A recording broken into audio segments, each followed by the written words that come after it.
when the children are really young and they don't learn their alphabet, and then they get older and older and older, and they still don't have any propensity to do that, but they're painters and they're musicians and they cook beautifully and they can relate to everyone around them, and everything else seems to be going perfectly well, but they just can't do something like read enough to take a driver's test or read directions, and they don't really care about it. But as a parent, I feel concern about that. And then I focus on how great they are about their other things, and then I calm down again. And now it's wonderful. It's the best year yet, being out of the system and not being called by teachers about what they can't do. So that is, I'm very interested to find out what you would say about learning disabilities. Well, the first thing we would do, we were going to reintroduce that word that you started with, and then you brought it back around yourself, learning disabilities. Instead of calling them learning disabilities, we would call them intellectual interests. We would say that anytime you try to answer a question that hasn't been asked, it's like pushing a noodle. And there are many children that are coming forth, and your children are certainly among them, who have come with a determination that they are going to approach life differently because they want to see life in a brighter, cleaner, fresher way. In other words, think about it. You're going to like this perspective. We've talked about you living in your body and then eventually croaking. And croaking and reemerging into the fullness of all that this and every other life has caused you to become, and then having a rebirth from that perspective of your greatest evolved state. And yet you are born into a body that can't read. Don't you find that interesting? Don't you think that if reading were really important, you'd be born remembering how to read? And don't you think it's interesting that there was enough understanding of the freshness of a new and different approach that you came back not able to do that? Now we know there are teachers that are having fits all around, that are thinking, oh, but reading is so elementary.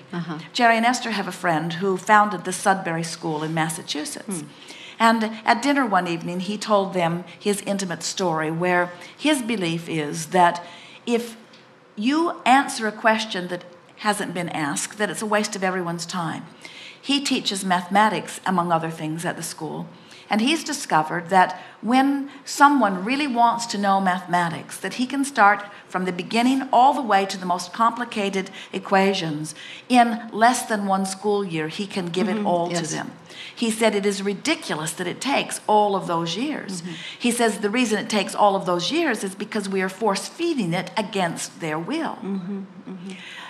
So his way of managing the school is none of the faculty ever says to anyone, don't you think it's time that you learn such and such? They don't even recommend anything. They leave it to the student to decide what they want. And when a desire actualizes in one of them, then this school does whatever it can do to facilitate this learning, but it doesn't answer the question before it's been asked. So his daughter learned to read at a very early age. She was eager about reading. And so even before most children are reading, she was asking and learning and asking and learning, and became a very good reader at a very early age. But his next child came along, and he didn't ask, and so no one offered it. Right. And at 5 years, he wasn't asking, and at 6 years, he wasn't asking, and at 7 years, he wasn't asking, and at 8 years, he still was not asking, and at 9 years, the relatives are all rolling their eyes, and at 10 years, he's still not asking. And then, about then, he started to develop an interest, and he caught up to whatever level it was that he was supposed to be at in a very short period of time, once it was his asking, you see. So just say to yourself, I'm not wanting to answer questions that aren't being asked, Right. but I will facilitate any questions that are being asked. And so what will begin to happen is when your children develop their own personal, sincere interest in that, they will begin asking, and it will be easy for them. They are not dysfunctional. There is not something wrong with them. They came with a stronger than usual, more strong than almost anybody you will ever meet, decision that they would not be a square peg that would be pounded into a round hole. Hallelujah. They came forth determined to be who they are, understanding at deep levels that the universe would support them Yes. and would yield to them whatever they are wanting. We want you to understand that your children, no matter what school they were in and no matter how they were treated in those schools, have developed a vibrational escrow, and that vibrational escrow is calling them. And when you focus upon doing everything that you can to help them to line up with who they really are, they will thrive in their unique way. And that is the word that we most want to amplify, in their unique way. Everybody in the world can conform. Conforming is easy. Being uniquely who you are is the only way you will ever find joy. There are so many A students, really, really smart, jumping through hoops, who are miserable. And they find their ways to rebel later on, you see. Or they find they do everything that everybody wants them to do, but inside they are not in vibrational alignment with who they are.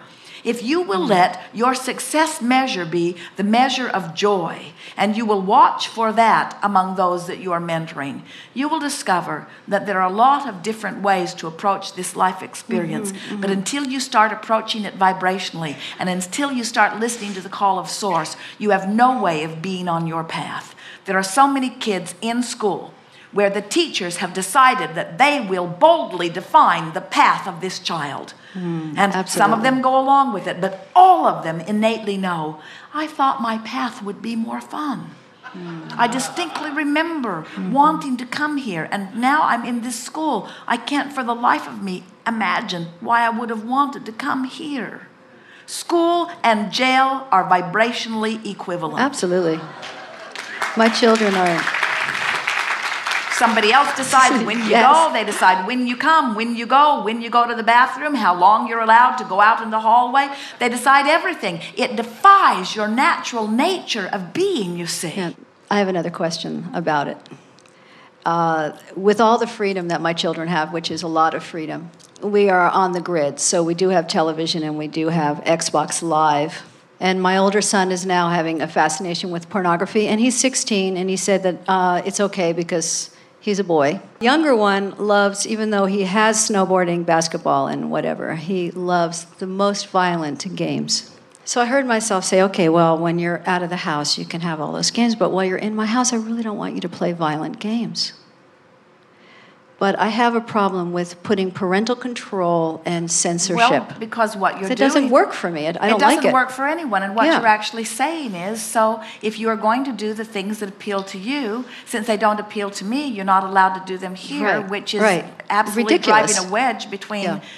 You're asking them to go someplace else. Yeah. There are a lot of parents that say, in my house, my rules.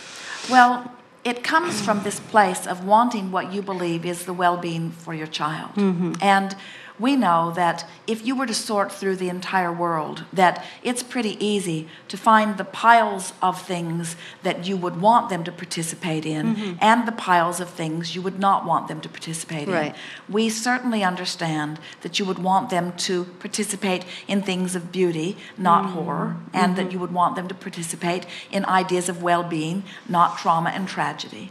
But the thing that we want to help you to remember is that you can't see through their eyes, Right. and you can't know what they feel. And most important, you can't sort out their piles. Yeah. And when you try, they'll take the pile that you discard and they'll bring it home and put it under their bed every time. Because there's something fascinating about something that you disapprove of. Absolutely. Yeah. So what you're really wanting to do is to remember that as someone who loves anyone, that your greatest value is in teaching them how to connect with who they are. And what you demonstrated with all of that is something that they were doing got you disconnected. From your place of disconnection, you took action. That's not what you're wanting to demonstrate. What you want to demonstrate is that from your place of connection, you see whatever they're doing in a different way. It's such an interesting thing.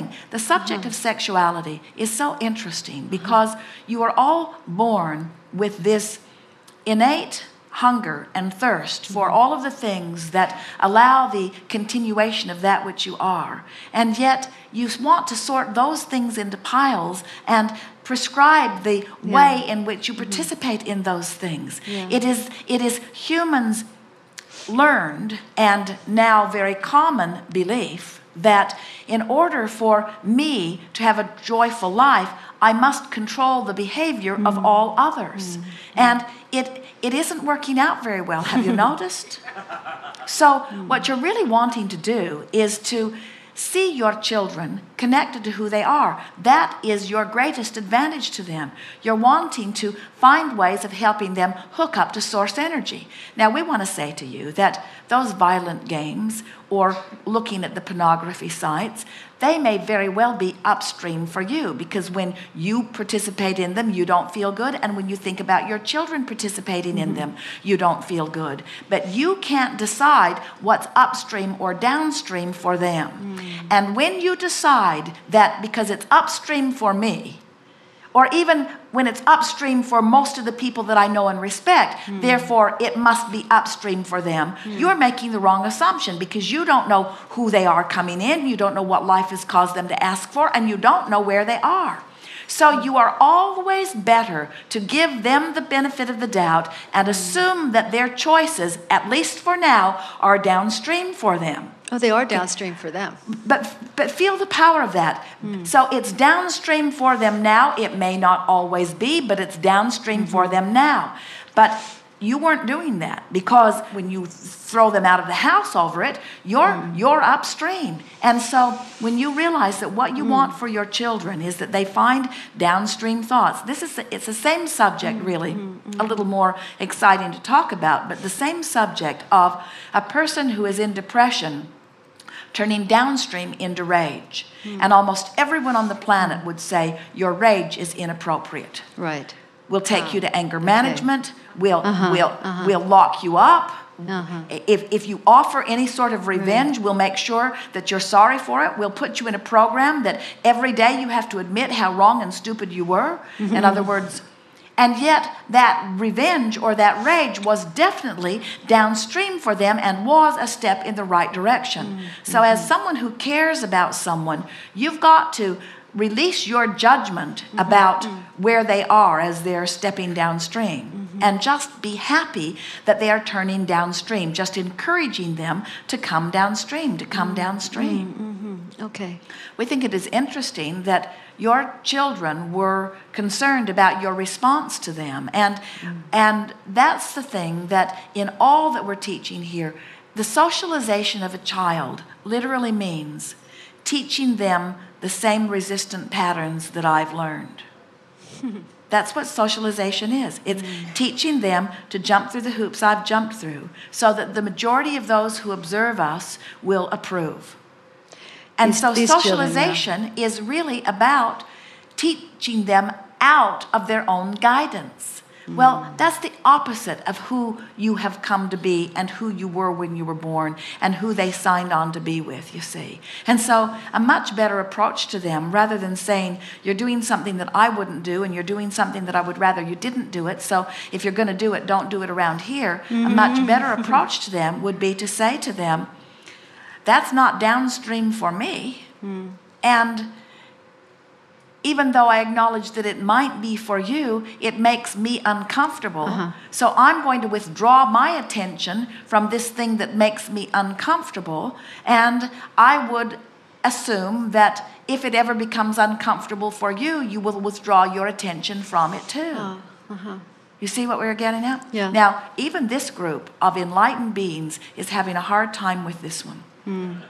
Because most of you still believe that at some level you need to affect some control over your children because you do not trust your children to make the right decisions. You think that they must learn their right action from you. What we're suggesting to you, and it's a hard thing for parents to hear, you've got to get out of their boat. And you've got to tend to your own boat, which means you've got to find a way of looking at them and what they're doing that allows you alignment with source. So you've got to say things like, I trust they'll figure this out, and it's not my job to make decisions for them, and I want them to make their own decisions, and I want to demonstrate how to make decisions based upon how they feel. There are so many children with latent impulses that are born out of being denied open opportunity to explore and discover. And so they are compelled to do things in their quest for freedom that they wouldn't do if their freedom wasn't being challenged. Did you hear that? There are all kinds of people offering behavior that's upsetting to their parents, that is behavior that is rebellious in their quest to find their freedom. And if they just knew right from the get-go that they are free, all those rebellious years could be avoided. So just take every opportunity to let your children know that they are guiding their life and that you trust them in their choices. But you know what? Here's the kicker. You got to trust them in their choices before you say that to them, because they're too smart. And if you don't trust them and you're giving them lip service, they're not buying it. In other words, you got to practice trusting them before you offer those words, you see.